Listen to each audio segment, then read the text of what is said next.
apabila Nabi wafat, umat Islam diuji dengan fitnah demi fitnah. Dan Rasulullah sendiri ketika nak meninggal, Nabi sebut kepada Aisyah, "Ya Aisyah, maziltu ajidu alama ta'amil ladzi akaltu fi Khaybar." Wahai Aisyah, aku masih lagi merasakan sakitnya, apa dia? Racun yang aku makan di Khaybar.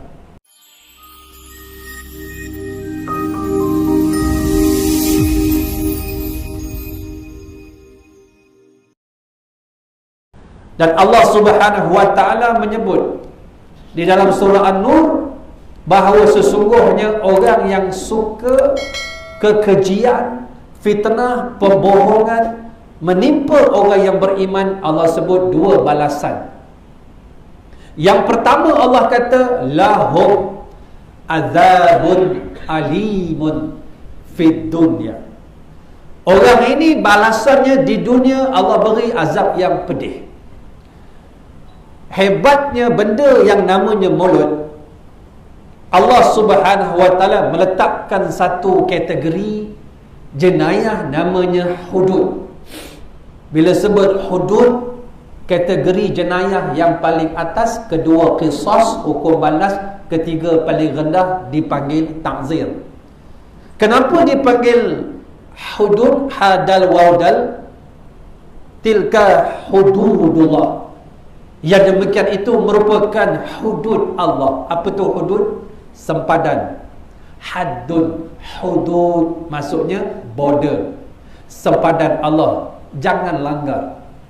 Sebab itu dalam hudud dipanggil huququllah. Apa huququllah? Hak Allah. Dia tak boleh bagin, tawar menawar, tolak ansur tak boleh. Dia berbeza dengan qisas. Qisas dipanggil huququl ibad, hak hamba. Sebab tu bila orang dijatuh hukuman bunuh kerana membunuh, kadang-kadang dibalas dengan bunuh, satu. Kedua, dia kena bayar diat, denda 100 ekor unta. Hari tu saya tanya dekat Hudaibiyah, unta umur 10 tahun, saya tanya harga dia berapa? Dia kata 50,000 rial.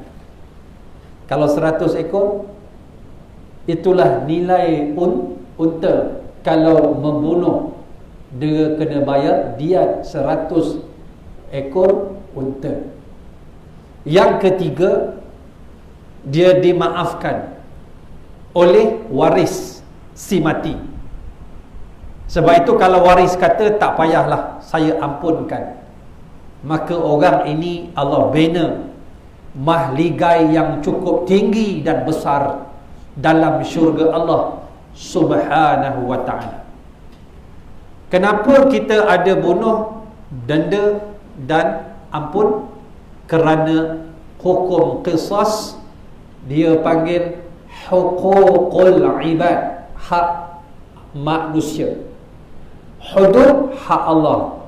Maknanya kalau Allah kata dalam hukuman hudud rejam, kalau Allah kata rotan, 100 kali rotan bagi berzina belum kahwin, dia tak boleh kurang jadi 99, dia tak boleh lebih jadi 101. Dia fix, tak boleh, sebab hak Allah begitu.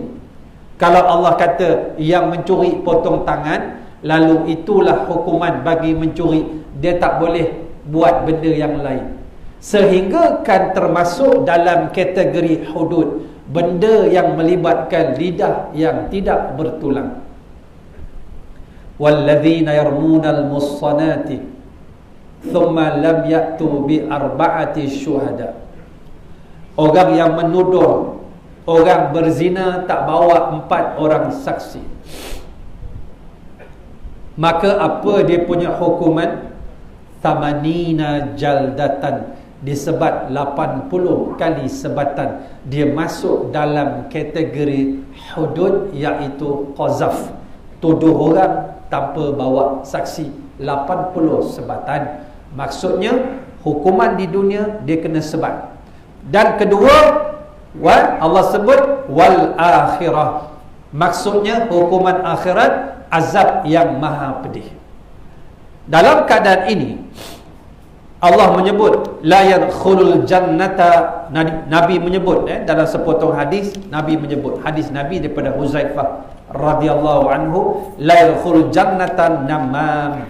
Tak masuk syurga orang yang suka mengadu domba, membawa fitnah. Dalam keadaan ini dia boleh berlaku dengan dua keadaan. Fitnah, tuan-tuan, dia boleh berlaku dengan dua keadaan. Yang pertama, apabila seseorang mengada-ngadakan sesuatu berita mengenai seseorang lalu menyebarkannya kepada orang lain dengan tujuan untuk memburuk-burukkan atau menjatuhkan maruah orang tersebut. Sebab itu fitnah itu akan sentiasa ada. Apabila ada hasad seperti yang dimiliki oleh Azazil, dan juga hasad yang ada dalam diri anak Nabi Adam, iaitu Qabil, dia mari kat dalam. Sebab itu bermulanya fitnah itu daripada orang yang ada sifat benci, diterima oleh orang-orang yang bodoh dan disebar oleh orang-orang yang goblok. Sebab itu kata orang Kuala Selangor, please don't go to block, you will become goblok. Sebab itulah dalam hal ini, pertama, dia mari daripada hasad. Yang kedua, fitnah berlaku apabila seseorang menerima berita mengenai seseorang tanpa menyelidiki kesahihannya, lalu menyebarkannya kepada orang lain sama ada dengan niat untuk memburuk-burukkan atau tidak. Yang kedua yang banyak berlaku hari ini, apabila orang-orang yang Islam beriman, dia bermuamalah dengan medsos, dia bermuamalah dengan media sosial. Bila dia ada akaun Facebook, Twitter, dia ada blog, dia ada TikTok, dia ada ini yang kita panggil perkara-perkara yang dipanggil teknologi. Dan sebab itu benda ini dia banyak berlaku dalam kes kedua. Dia menyampaikan fitnah sama ada dengan niat ataupun tidak, dan benda itu tersebar. Dan sebab itu sifat orang beriman bukan sifat dia suka mengorek-ngorek rahsia. Wala tajassasu, kata Allah. Orang beriman bukan jasus. Tahu jasus? Private investigator. Dia suka mengorek-ngorek aib orang. Sebab tu bila orang mengumpat, dengar saja orang mengumpat yang haram, kita sebagai manusia yang beriman kena berhenti. Kalau kita mampu, berhentikan yang mengumpat. Kalau tak mampu, kita pergi. Orang yang beriman, dia tak suka mendengar benda yang kotor. Sebab orang yang beriman, dia macam lebah. Al-mu'min kan nahlin, kata Nabi. Orang beriman macam lebah. Lebah dia makan yang baik, dia keluarkan yang paling baik. Orang beriman dia bukan macam langau, lalat, cari makan dekat tong sampah. Tuan-tuan, nak dapat sesudu lebah, lebah terpaksa mencari debunga madu itu tidak kurang 1000 bunga baru dapat sesudu lebah. Tuan-tuan je pergi teguk sampai 1 botol. Betapa sengsaranya lebah. Nak sebutnya itu sifat orang yang beriman. Lalu dalam keadaan ini banyak berlaku yang kedua. Dan sebab itu Nabi kata, kafa bil mar'i ithman ayyuhadditha bikulli ma sami'. Dan cukuplah seseorang dikatakan pendusta apabila menyampaikan apa saja yang didengarnya. Dia dengar, dia terus sampai. Betul tak betul, kata Al-Qadi bin Al-Iyad.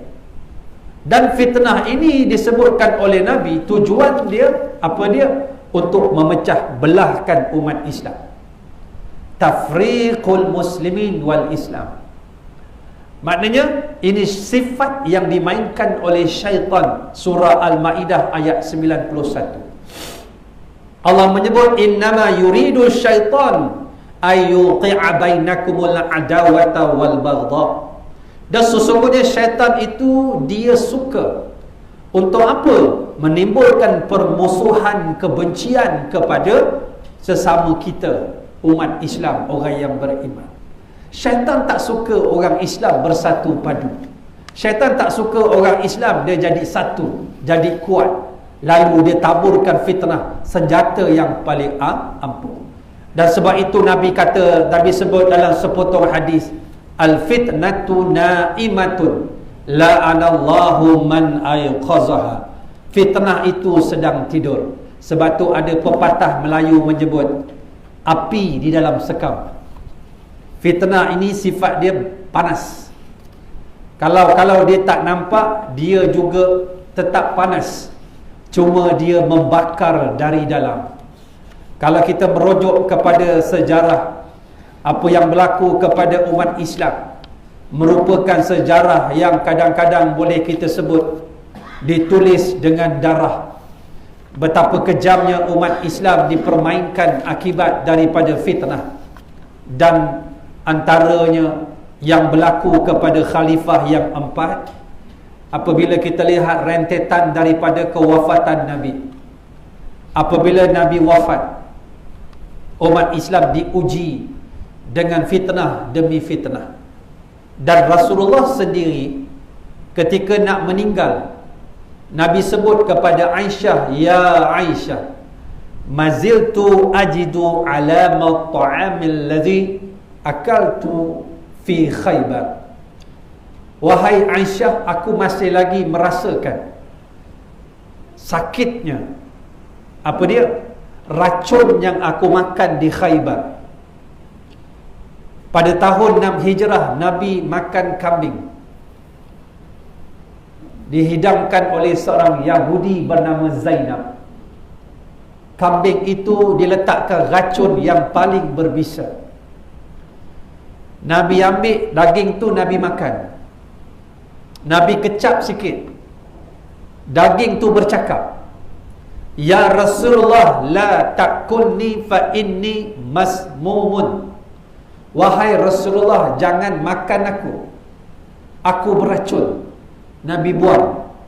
Ada sahabat bernama Al-Barra Ibnu Bishir, dia meninggal on the spot sebab dia makan terus. Dan orang kata Nabi meninggal wafat demam panas. Ya, tetapi akibat daripada racun yang mula masuk ke dalam dada Nabi. Bermula 6 Hijrah, Nabi bila rasa sakit, Siti Aisyah radhiyallahu anha akan membacakan ruqyah, doa dibacakan, disapukan pada dada Rasulullah sallallahu alaihi wasallam. Dan dalam keadaan itu juga Abu Bakar As-Siddiq radhiyallahu anhu juga terkena sedikit daripada racun tersebut. Sebab itu 4 sahabat Nabi yang kita panggil Al-Khulafa Ar-Rashidun, 4 ini boleh kita kata matinya semua sebab dibunuh. Sayyidina Abu Bakar diracun, dalam tarikh At-Tabari sebut. Kemudian kedua, Sayyidina Umar ditikam oleh Abu Lu'lu' Majusi. Ketiga, kita akan bincang sekejap lagi, Sayyidina Uthman bin Affan dibunuh oleh pemberontak daripada Mesir. Dan yang keempat, Sayyidina Ali karamallahu wajhah dibunuh oleh Abdurrahman bin Muljam atau Maljam. Inilah 4 tokoh yang disebut sebagai khalifah yang Nabi kata apa dia? Alaikum bisunnati wa sunnatil khulafa'ir rasyidin al-mahdiyyin 'addu 'alaiha bin nawajis.